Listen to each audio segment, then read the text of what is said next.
compound interest.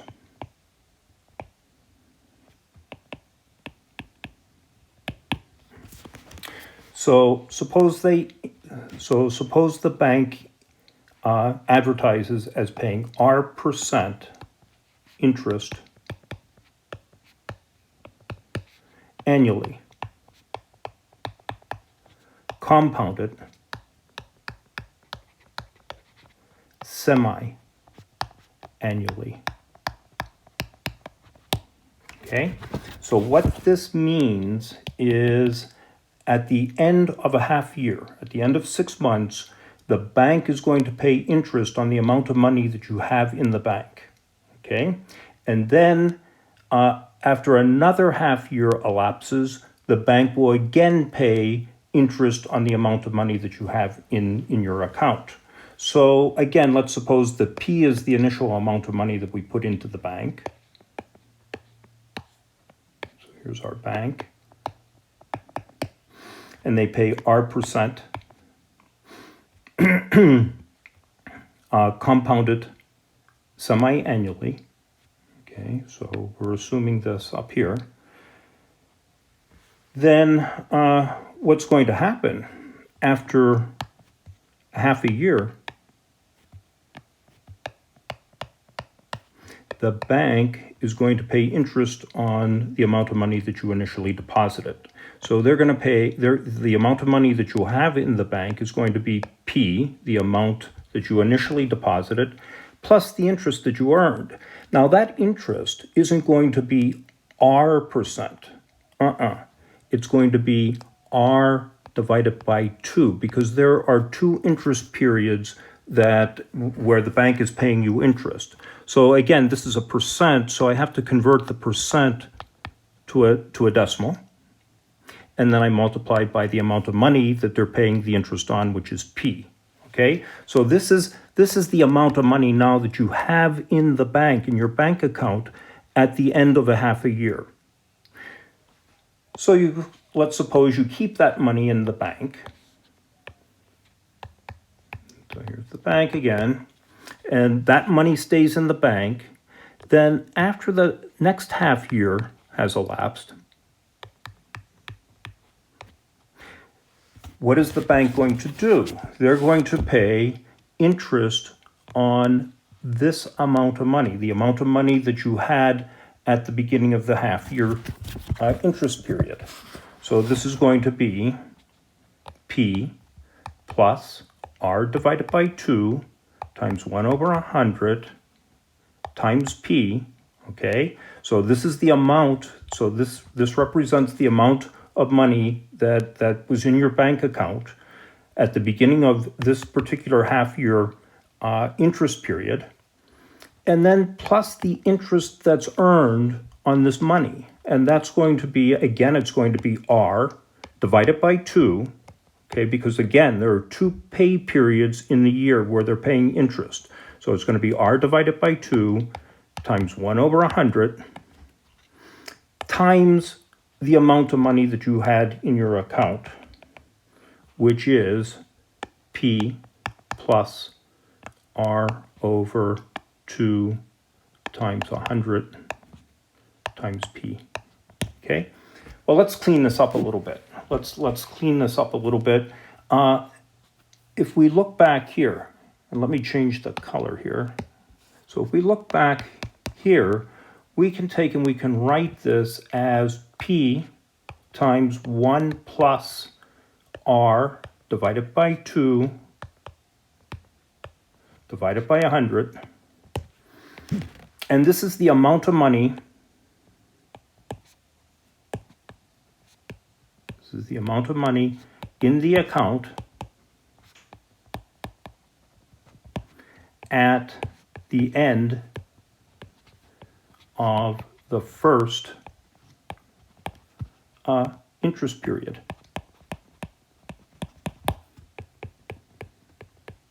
Okay.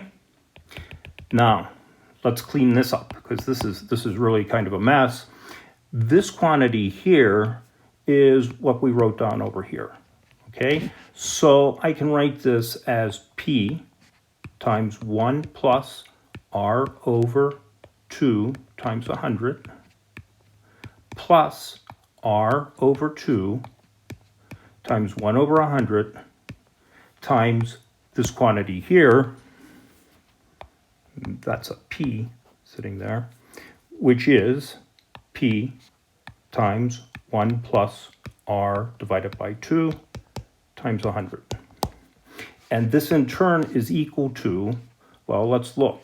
Here I have P times 1 plus R divided by 200. And here I have the same factor. So I can pull that common factor out. And I can write this as P times 1 plus R divided by 2 times 100 times 1. Okay, so I get the 1 from this factor here, plus R over 2 times 100. And this is equal to P times 1 plus R divided by 2 times 100 squared. So this is the amount of money in the account at the end of 1 year. All right. Now, what can I do? I can say, well, hey, how much would I have in the account at the end of 2 years, right? Well, the same pattern is going to continue. So at the end, so if I'm looking at the amount of money that I have in the account at the end of 2 years, I have to compute the interest that's going to be paid out over the next 2 half-year interest periods. So I would have P times 1 plus R divided by 2 times 100 squared. That's the amount of money that's going to be in my account, times 1 plus R divided by 2 times 100. And this is just going to be P times 1 plus R divided by 2 times 100 cubed, okay? And then if I want to compute, so now I want to compute the amount of money that's going to be in the account at the end of 2 years. That's going to be interest that gets paid on this amount of money. And that's just going to be, so this is at the end of the second year, and the amount of money that I have is P times 1 plus R divided by 2 times 100 raised to the 4th power. So if I want to generalize this, pattern and write down, hey, how much money do I have in my bank account at the end of T years? So this is T years. And again, this is the amount. So this quantity here represents the amount in the account at the end of T years. This is just going to be P times 1 plus R divided by 2 times 100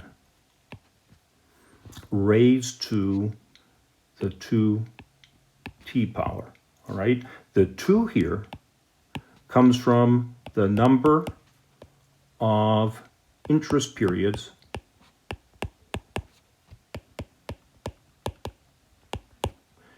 in 1 year. Just as the 2 down here, it's the same thing. It's exactly the same thing. So that's where that 2 comes from.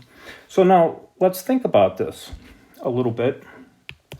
What some banks do is they compound interest daily. So some banks will pay R% annual interest compounded daily. Well, if you think there are 365 days in a year, right? then that means that there are 365 interest periods in a year. So if we generalize what we wrote down up here, if we generalize this, what we have is the following. This is A of t, so this is the amount of money that you have in your account at the end of t years. This is going to equal P times 1 plus R divided by 100. But now, how many interest periods are there in a year? We're dealing with, instead of 2 interest periods in 1 year, we're dealing with 365 interest periods in 1 year. So this is going to be 365 down here. And then I'm going to have 365 times t. If t were 1, this exponent here would be 365. That's the number of interest periods in 1 year. Okay? So we have this important result that if a bank were to pay R% annual interest compounded n times in a year, then A of t is going to equal P, our initial amount of money, the principal, times 1 plus R divided by 100. Here I'm just converting our interest, which is given to us as a percent, to a decimal, times 1 over the number of interest periods, that's n, raised to the n times t power. Okay, so this is an important formula, and in our next lesson we're going to see what happens when n gets very, very, very large. Okay.